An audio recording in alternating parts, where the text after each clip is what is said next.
Susedov si nevyberáte, ale susedstvo si vybrať viete.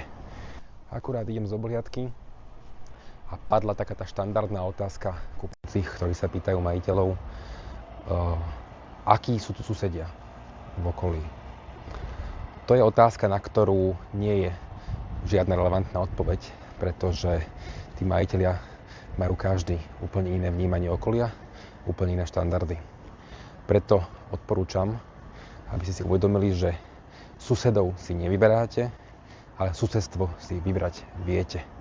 A preto je dôležité, aby ste na obhliadkach od prvého momentu, ako ste na obhliadke, si všímali, v akom stave sú výťahy, v akom stave sú spoločné priestory, ako je udržiavané okolie, či sú vysadené kvietky, či sú v spoločných priestoroch kvetináčov kvety, napríklad, či sú udržiavané detské ihriská, aké okolie smetných košov, celkovo aké vám dáva pocit to susedstvo a to vaše blízke okolie, a tak vám najlepšie ukáže to, že akí tam žijú ľudia, a to si vybrať viete. To, že kde budete žiť, si vybrať viete, s kým úplne presne to si vybrať neviete.